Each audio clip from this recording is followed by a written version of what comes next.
Hi there maple fans, and the fall has finally arrived here in the UK, or autumn if you prefer. And the first lesson today is that much as I love Japanese maples, they don't offer great protection from the rain. So here I have a really nice selection, I hope you'll enjoy, of 18 lovely trees, either from out and about in places I visit, some from home, some smaller trees and some larger ones too. So I do hope you enjoy, and the colours are just stunning. So let's get straight into it with this viridis. Absolutely gorgeous tree, just a few years old actually. And it's interesting that viridis means green. This clearly isn't. So some trees tend to be named after their fall colours, some trees after their summer ones. But really surprised actually at what a beautiful, beautiful shade of yellow this has gone. So this is a dissectum acer, but specifically viridis, whereas the one I've got at home, which we'll see later on in the video, is a more generic one. So that's bright red, and this is a gorgeous yellow colour. So another dissectum in my own garden now, dissectum filigree, and this is really, really pink. So it's just amazing how these cultivars are variations on a theme, but they can really, really turn out very differently. And this has been a lovely tree this year, bright green all summer, but as you can see, it always puts on a really, really good show. I'd say, generally speaking, that the dissectums do this. They look particularly good in the fall colours, or with their fall colours, and those little wispy leaves just look absolutely beautiful. So this is one that's been staked up, so it appears to be sort of taller than some dissectums, but it's the way it's been grown, and just lovely really. And now for a complete change of scenery. I think it's just lovely to go out and about and see big trees and how they've evolved over time. But came to Westonbirt Arboretum here at about the right time for this particular tree. You can't win them all because some other trees, the acontifoliums in particular, tend to change colour earlier. But I know this tree very well, absolutely gorgeous, and sort of never fails to put on some really, really nice colours. There is in fact another tree behind it as well, and it all adds together. But the trunk on that is just truly amazing. These trees are up to 150 years old. That's the age of the arboretum, so some are very, very old indeed. But just a lovely thing to behold, to be honest with you. Of course, it's always inspiring to come to these locations and see just what these trees can become in the future and years to come. So moving on to a very popular tree, which is a witch's broom that I have, but spotted this one at Bluebell Nurseries in the UK, and just a gorgeous little example really. This is a dwarf that's just a few years old and tends to grow quite quickly to start and then slows down, but is extremely popular, very, very available in garden centres and such like.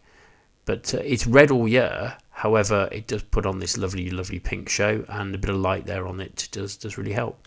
So viewers of the channel will notice that this is a little one I really enjoy, Akashimo, and I'm just pleasantly surprised with the sort of orangey, pinky fall colours that it's produced this year. Better than last year, as I remember actually. It seemed to grow on very, very late into the season last year, but it's been really, really strange this year. The maples in the UK are at least 2 to 3 weeks behind where they normally are. In fact, I've seen people visiting arboretums and they're getting caught out because it's getting dark an hour early because our clocks have changed.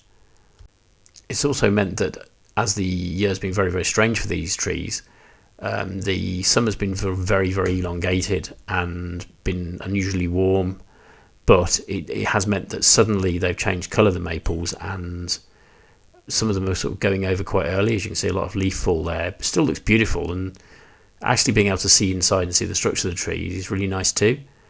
But it's been a case of kind of getting out there, as you saw in the first clip, getting out in the rain necessarily if needs be, to kind of find them and photograph them and video them when you have a chance really, because it's going to turn very, very fast this year, and I expect it's much the same in North America. You've really got to go very, very frequently to try and capture these trees before the leaves all get blown away. We've had some storms as well, which hasn't helped. Of course, if you know various locations where you can go out and about and spot these trees, this is back to Bluebell Nurseries again in Ashby de la Zeus in the Midlands, and this one's absolutely beautiful, but it's quite a sheltered little place, and that's protected the trees from the worst of storms and winds and stuff like that. so there's more chance of the leaves developing colour before they get blown away or sort of rained on or heavily, and there's problems in that kind of way really. It also hasn't actually frozen here in the UK, which probably helps a little bit, but Western Burt Red, just looking gorgeous. Some of these maples really take me by surprise. So Mono no Sato in the summer is kind of a purpley green leaves in the summer as well, and the spring really, and the fall colour is really quite interesting and quite nice. So even though some of these trees aren't renowned for their autumn or fall colour, they can look really pretty nonetheless. And this one's really done quite well this year. It's grown on quite a lot. It's spread considerably, and it's just this lovely sort of shrubby ball shape, which is just great really. And as we enjoy this tree from Western Burt, just to comment that pruning wise or cutting off dieback etc., I would personally leave that until the spring now. The reason is you can sort of see the shape of the trees, to be honest with you, with when they are out of leaf. And also I think in the spring, once they've been pruned and cut back, you can much better, they recover better. They're in that growing season, they're starting to grow again. So it's much better for the tree, I think. And the big bonus too, of course, is that the new growth will obscure the cuts that you've done. So it kind of looks tidier really, and it just looks a bit more presentable. But not missing out on this tree here, absolutely gorgeous. Some leaf litter on the ground just helps really, it gives it a little bit of interest and a little bit of colour there. But some trees, uniform colour changes. This one, not at all. We've got reds, burnt oranges, just a massive variety here, and it looks absolutely stunning. So here we have Twombly's Red Sentinel, which is a bit of a find actually, because I've been to this arboretum several times and never noticed they'd got one, or I'm not aware of it anyway. And here we see the Red Sentinel. It's a bit like a Bloodgood, a Shane or something like that, but the leaves are a brilliant sort of fiery, reddy, pinky colour, which is just gorgeous. And there we see shoots heading skyward, which is what Sentinel does. So moving on now to one of my own trees, Acer Palmatum Butterfly. Lovely sort of curled green and white leaves, looks stunning all year, but really impressed with the pinky coloration of the little leaves here. I'd also say though that these are the trees that are under a lot of shelter in my garden, and because they've hung onto their leaves better, the wind and the rain and the sun haven't worked on them so much, that I'd say the autumn colours of many of these are really quite good this year, whereas ones that are in full sun are almost devoid of leaves now. So it really does make a difference. And just on the left there was a sort of full moon Chiroswana maple, and that's dropped all its leaves too. So every year I do more and more with Japanese maples or acers. I always learn something, and you can't really go to an arboretum to expect a specific tree to deliver for you. You'd have to go there almost every day, and seasons will be different and the environments will be different.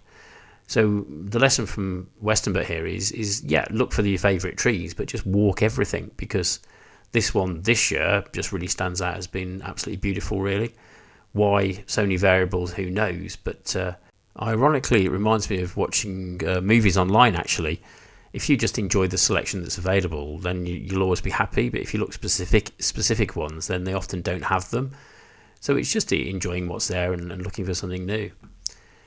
So this is back at Bluebell again, nice little tree, absolutely gorgeous. And if you're trying to photograph maples, it can be difficult because they do many of them in shade, but the sunlight on them makes them look wonderful. So it's kind of maybe catching them at the right time of day to get those photographs or videos done. But this is very rewarding and shows their colours off at their best. So even though some trees can be better this year or worse another year, this Acer dissectum, absolutely gorgeous, has delivered yet again. Really interesting that it's a fantastic pink colour, but there's a little bit of orange there at the tips as well. So worth keeping an eye on and see what this one does, I suppose, really. But it's a generic dissectum, but what's not to like? It looks really good, nice reliable tree, does well, and one that I always enjoy. The dissectums particularly, as I said, give great colour. All of them do, I think, and it's just really worth having in every garden. So just moving on to Western Burt again. Really pretty tree. Peaches and cream is exactly what it says on the tin in the summer, sort of orangey creamy colours, but has gotten this absolutely gorgeous kind of shade of limeish, yellowy green. It's always great to have yellow trees and leaves because they really, really stand out in the environment. But nice habit on this one too. For its age, because it's many, many, many years old, decades old, has still stayed fairly compact. So definitely a wonderful tree for all year round interest. So back here looking at a tree that's, a few years old, not many, many years old. And this one absolutely stunning. Interesting that the light by now had sort of gone behind some trees, so it didn't show the leaves off to their best really. But that's another lesson, make sure you go early enough in the day in the winter months so that the sun's reasonably high in the sky. But even so, very, very interesting pinks, oranges, greens. And another cultivar I'd never really heard of before, so there's always more. So back to my little garden again, and Acer Sharon. I bought this one for a silly reason. It's my wife's name, but nonetheless, really, really nice autumn colours actually. I have a video somewhere on Western Burt where I did find this particular tree as a full-grown tree, and it looks absolutely fantastic. Grown pretty fast this year actually, and filled that corner up nicely. And again, because it's been well protected from the sun, it's in a nice shady position. The leaves have survived really, really well into the autumn. Not got too dried out and dehydrated. One or two on the top there, but generally performed very well. And back at Western Burt again, a beautiful, beautiful palmate leafed Acer here. Fantastic red, pinky, gorgeous colours to be honest with you. And actually the rain, which wasn't the greatest, so I got pretty wet, really does enhance things. So sometimes it's worth going out there at this time of year. It's kind of a shame that the fall colours don't happen, the autumn colours, until it gets pretty cold. In fact, the cold weather is needed for the colour change to occur, which has been the problem, at least here in the UK, and I think probably in North America as well, from what I'm seeing. But nonetheless, well worth waiting for and wrapping it warm.